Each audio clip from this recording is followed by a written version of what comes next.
Bonjour à tous. Vous êtes peut-être en train de scroller sur LinkedIn à la recherche d'une information intéressante. Alors j'ai peut-être quelque chose qui va vous être utile et qui concerne les avis en ligne. Alors les avis en ligne, on les consulte tous. On les consulte sur TripAdvisor, on les consulte sur Booking, on les consulte sur eBay, qui a été un des premiers sites à faire noter ses vendeurs. On les consulte sur Facebook, sur Google My Business. On les consulte également en B2B pour se faire une idée d'une entreprise, notamment sur Glassdoor. Et sur Glassdoor, les salariés ont l'occasion de noter leur entreprise et de ce fait ont la possibilité d'améliorer ou de dégrader son image. Donc on a une influence grandissante des avis et donc ces avis en ligne là vont impacter l'opinion que se font les internautes, donc les consommateurs, sur vos produits et vos services. Alors on peut être un peu dubitatif par rapport à ce jugement par la notation. Ça fait maintenant plusieurs années qu'on est rentré dans l'ère du jugement. Alors on n'est pas ici dans un épisode de Black Mirror malheureusement, et mon objectif c'est de vous proposer une démarche pour répondre à ces avis en ligne et particulièrement aux avis négatifs. Alors deux petites choses avant de vous présenter la démarche. La première, c'est l'impact des avis sur le SEO, sur le référencement naturel. Concrètement, quand l'internaute va faire une recherche, et ce en fonction de sa localisation, Google, par l'intermédiaire de son pack local, va lui proposer les pages My Business. Et donc, ces pages My Business là sont sujettes à la notation, et Google va présenter de manière prioritaire les pages qui ont eu de meilleures notes, qui ont eu davantage d'avis et surtout une meilleure moyenne. Donc, on a un impact direct des avis en ligne sur le SEO dans la partie My Business. La deuxième chose qui est extrêmement importante, c'est l'effet boule de neige. Celle-là, elle est assez facile à comprendre. C'est-à-dire que quand un internaute va consulter des avis positifs, il aura tendance lui-même à laisser un avis positif. Logique inverse, un internaute qui va consulter des avis négatifs va peut-être nuancer son propos. Il va aller dans un restaurant et puis il aura passé un bon moment, il aura été satisfait, mais à la lecture des avis, il va se dire oh finalement c'est pas si bien que ça parce que il a eu des avis négatifs. Donc il y a un biais évident de communication qui se fait par ces avis en ligne là.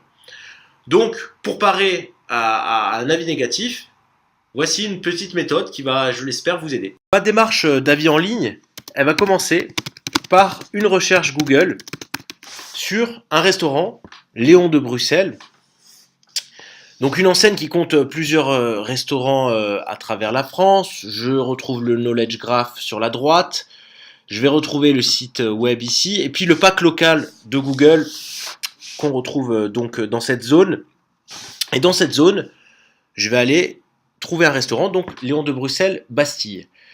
Sur ce restaurant-là, j'ai 601 avis, donc c'est des avis qui sont publics, pour une moyenne de 3,8, et je vais cliquer donc sur ces avis publics pour en identifier un, pour lequel je pourrais utiliser ma démarche de réponse. Donc, j'en trouve un négatif, c'est un petit peu l'idée de cette vidéo. Je trouve celui de Jean-Michel Ponce, ici, donc cet avis négatif, donc dans lequel il n'est pas satisfait, il a laissé une note de 1 étoile. On va revenir sur le détail de son avis. Petite chose ici, c'est quelqu'un qui a un rôle de local guide donné par Google. Qu'est-ce que ça veut dire? En 2 mots, c'est quelqu'un donc qui laisse beaucoup d'avis, 49, qui accumule des points, 10 points à chaque avis laissé, comme tous les profils. Et c'est surtout quelqu'un qui est authentique, dans la mesure où il laisse aussi, je déroule un petit peu, et on constate qu'il laisse aussi des avis positifs. Donc c'est pas un troll. Donc on peut d'autant plus considérer sa réponse. Donc je vais revenir sur ma page pour vous présenter donc la démarche de réponse. Et la démarche de réponse, on va le voir, elle va commencer par une première étape. Cette première étape-là, c'est la réactivité. Alors la réactivité, théoriquement, on doit répondre ASAP, as soon as possible, à tous les avis possibles. Alors là, malheureusement, je n'ai pas la main sur la page, donc je ne vais pas pouvoir utiliser cette étape, mais je vais pouvoir utiliser les autres qu'on va dérouler donc ensemble. Donc les étapes, la première activité, on n'a pas la main. La deuxième, personnalisation. Donc, je suis dans un environnement B2C, il y a de la proximité. Mon parti pris, c'est d'utiliser le prénom et le vouvoiement. Peut-être que dans d'autres contextes, j'utiliserai une autre formule pour personnaliser, monsieur ou madame.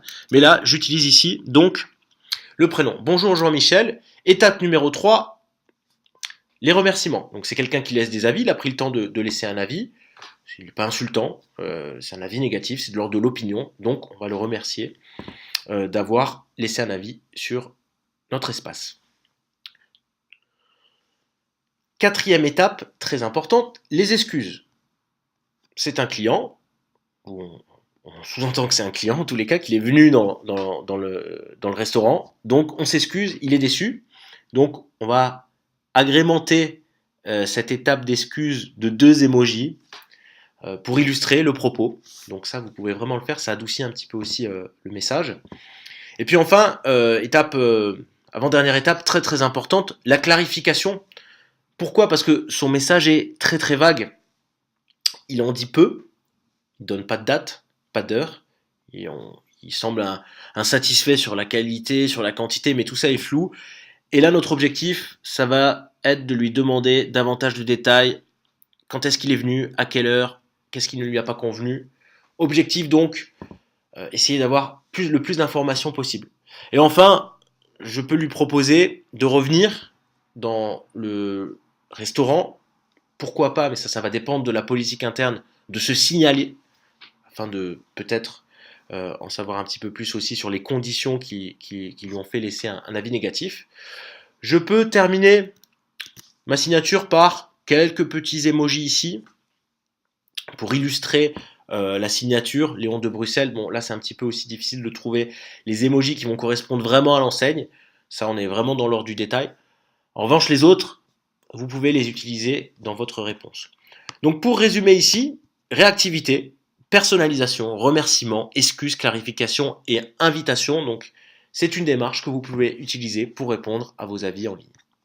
J'espère que cette méthode vous a été utile et que vous allez pouvoir la mettre en application. Sentez-vous libre de laisser un commentaire sur ce post afin qu'on puisse continuer à échanger sur la thématique des avis en ligne. Je vous souhaite une agréable fin de journée.